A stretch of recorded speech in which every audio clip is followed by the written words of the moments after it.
예, CBS 박정희 한판 승부 함께하고 계십니다. 자, 한판 토론 이어가는데요. 자, 어제였습니다. 이재명 대통령이 현재 그 서울 동부지검에 설치된 세관 마약 수사 외압 의혹 검경 합동수사팀 철저히 수사해달라 당부를 하면서 백혜룡 경정을 합동수사팀에 파견했습니다. 이제 관련 의혹을 처음 제기했던 분이기도 한데 이 관련해서 또 좀 의혹 논란이 좀 있습니다. 이 부분 어떻게 보시는지 누구부터? 김진호 대변인. 아니 저는 지금 23년도에 말레이시아 마약 조직이 인천국제공항으로 자기 몸에다가 마약을 73kg를 덕지덕지 붙여가지고 그냥 무사 통과한 사건 아니겠습니까? 예. 사실은 인천 세관에서 또 인천공항에서 세계 최고의 공항에서 이런 일이 있었다는 것 자체가 좀 믿기지가 않는데 예.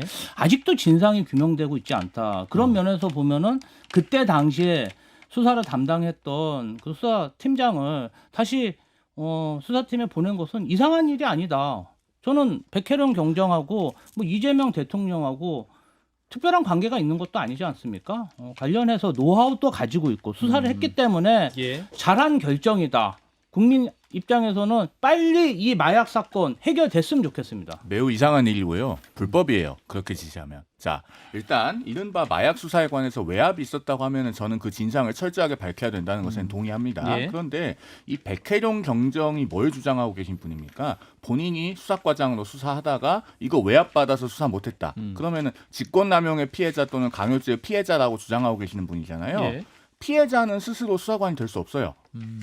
이거는 당연히 법의 상식일 뿐만 아니라 명문의 규정도 있습니다. 경찰청 범죄수사규칙 제8조 제1호에 가면 피해자면은 수사관에서 제척돼요. 예. 수사 집행, 수사 지휘, 조사하는 것 모든 수사 사무에서 제척됩니다. 그러면 대통령이 이 사람을 콕 집어서 수사팀에 넣어라.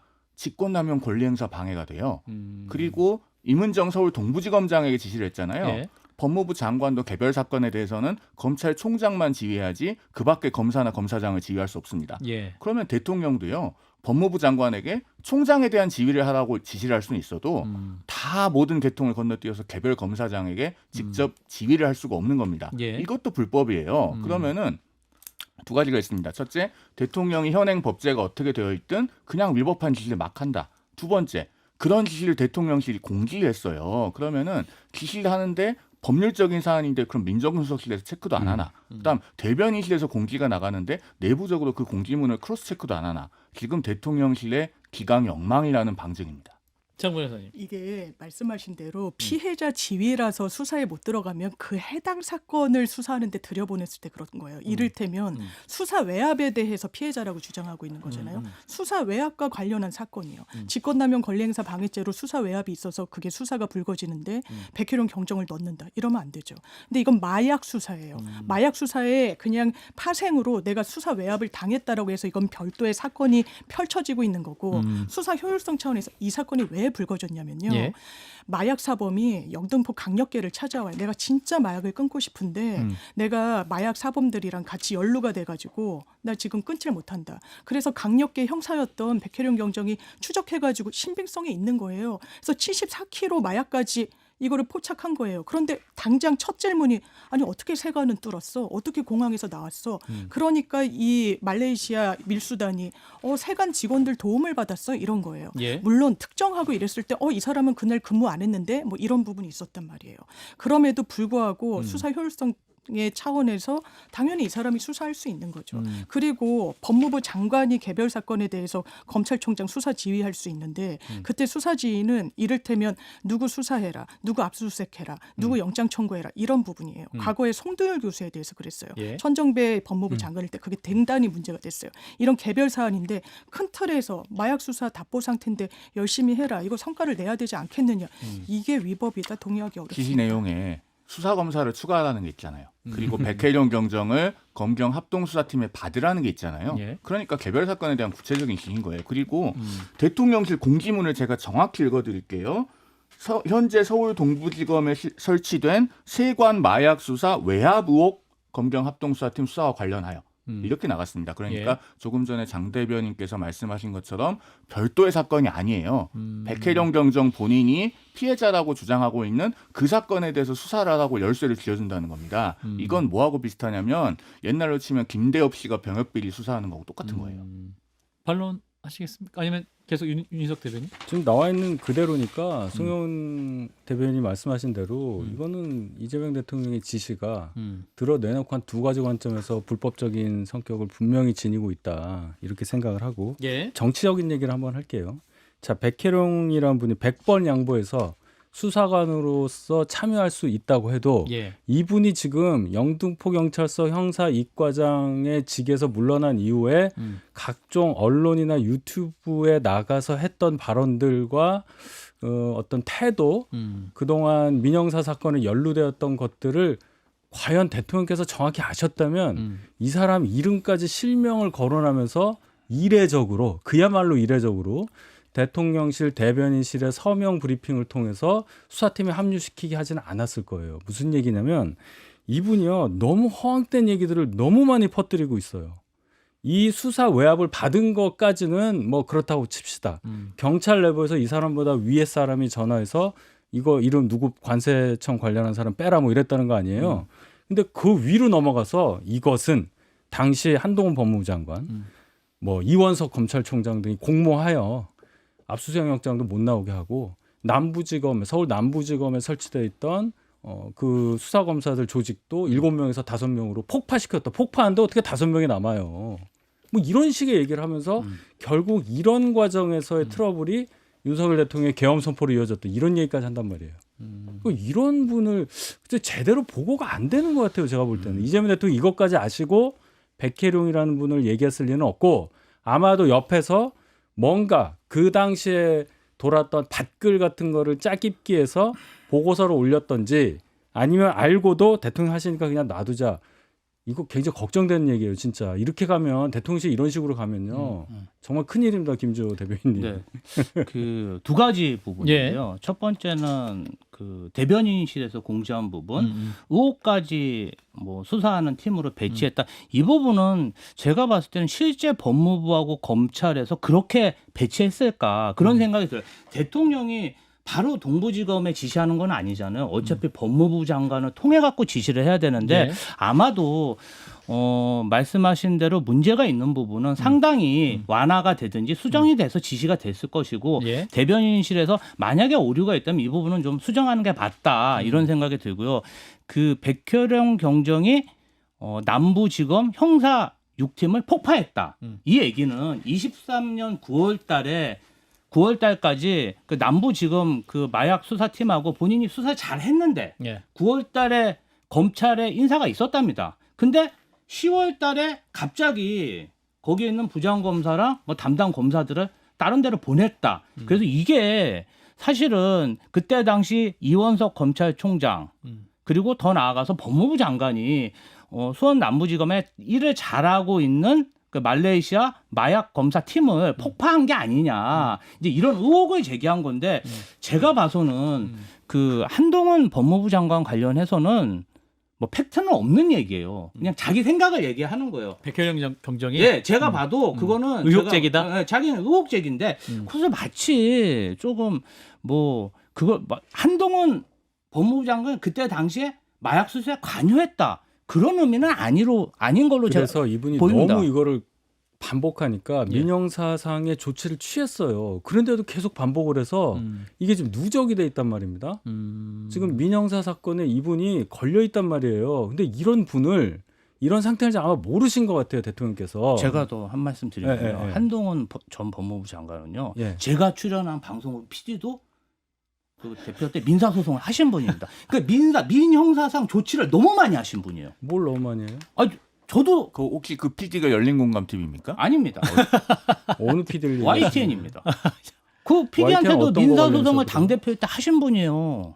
근데 당대표 이런 뭐 고소와 정말 많이 하신 분이기 때문에 특정히 예. 그분만 하셨다고 볼 수는 없어요. 아니 제 얘기는 뭐 여러 번 했던 거는 이분이 거기에 해당이 돼 있는 사람이란 말이에요. 자꾸 허황된 얘기를 너무 많이 하니까. 그럼 이런 상태에 있는 분을 대통령이 믿을 수 있는 사람 괄호 열고 괄호 닫고 그러니까 수사에 굉장히 효율을 얻을 수 있는 사람이니까 수사팀에 넣어라라고 하면 이 사람은 본인이 생각하는 어떤 허황된 얘기에 대해서 대통령이 뒤가 되어준다고 생각할 가능성이 커요. 국민들도 그렇게 생각하고 이런 정무적 판단을 왜 못하냐는 거예요. 제 얘기는. 자, 한동훈 전 대표 얘기 나와서 그 최상병 특검이 이제 한동훈 전 대표를 또 피의자 소환으로 검토하고 있다 이런 보도가 있었고 여기에 대해서 또 한 전 대표가 이명현 특검이 저를 최상병 사건의 피의자로 언론 플레이했다고 보도돼 있다라고 이제 하면서 입장을 밝혔는데 자, 이 칠판으로 함께 두 번째 출판 얘기하면서 요거 얘기를 한번 짚어보면 최상병 특검의 한동훈 전 대표 피의자 소환 이루어질 것이냐. 자, 이 부분 한번 답변 한번 해주시고 잠깐 또 짚고 넘어가겠습니다. 자, 일단 윤희석 대표는 가장 먼저 쓰셨기 때문에 불가, 불가. 일단 질문이 피의자로서 소환되는 게 이루어질까 해서 불가라고 하는 거예요. 예. 피의자가 돼야 되잖아요, 일단. 그렇죠. 그 피의자가 될 만한 상황이 있어야 되잖아요. 근데 근데 지금 특검에서 이 이명현 특검에서는 부인을 하고 있는데 뭐 어떠한 것도 정해진 게 없다 이런 식으로 이제 빠지고 있어요. 언론 보도상으로는 이 이종섭 전 호주 대사의 그 호주 대사 가는 과정에 있어서의 출국 금지, 그를 출국 금지 해제한 거 관련해서 한동훈 전 대표를 부르겠다. 당시 법무부 장관이었으니까 이렇게 얘기를 하는데 출국 금지 해제될 때는 한동훈 법무부 장관은 저희 당의 비대위원장이었고요. 출국 금지가 해제됐다는 것은 출국 금지가 됐다는 얘기잖아요. 출국 금지 할 때는 장관이었어요. 그러면 이 특검 입장에서는 잘한 일이잖아요. 못 나가게 했으니까. 근데 그런 잘한 일 한 사람을 피의자로 부르는 경우는 없으니까 불가다. 불가다. 예.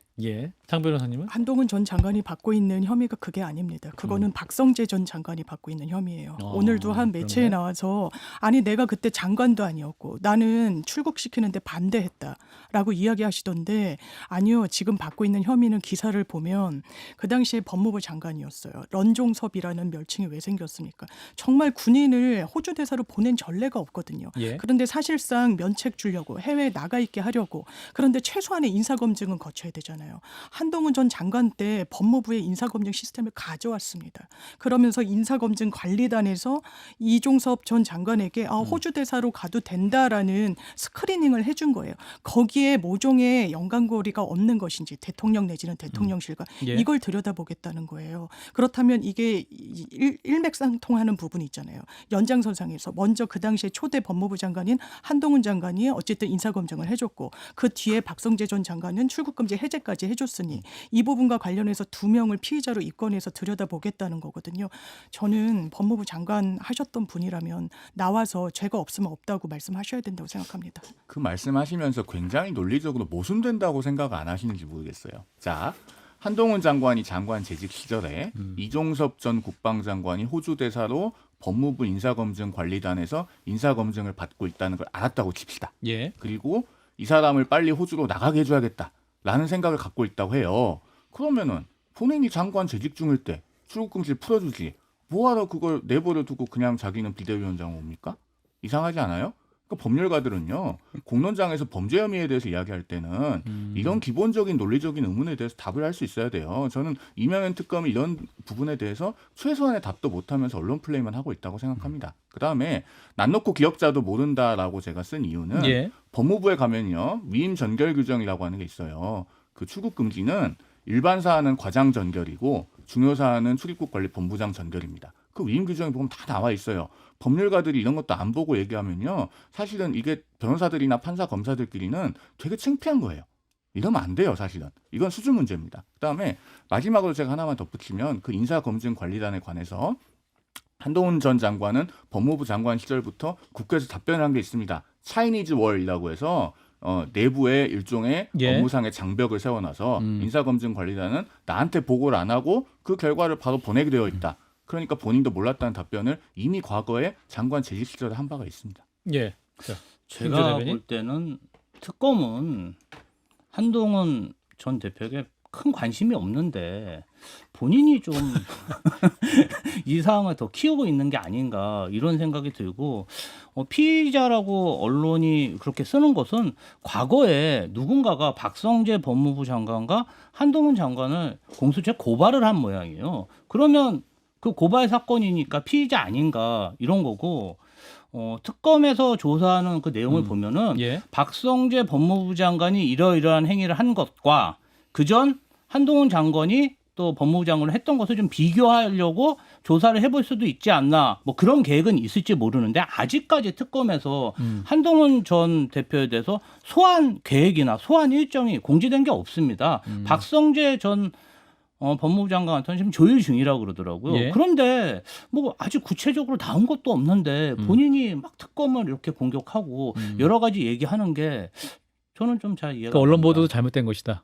아니 관련해서. 언론 보도가 정확한 건 아니잖아요. 특검의 알겠습니다. 정확한 얘기는 아니잖아요. 특검에서 브리핑을 해야 그게 정확한 팩트죠. 예, 오늘 할 게 많아서요. 자, 오늘 그 한덕수 전 총리가 그 계엄 당일 국무위원들의 행방에 담긴 CCTV 영상이 일부 공개가 됐습니다. 대통령실 5층이었는데 대통령실 내부 CCTV 영상은 이제 3급 군사기밀이어 가지고 외부에 공개는 이번이 처음이었습니다. 관련 영상을 일단 보고 한번 이어가겠습니다.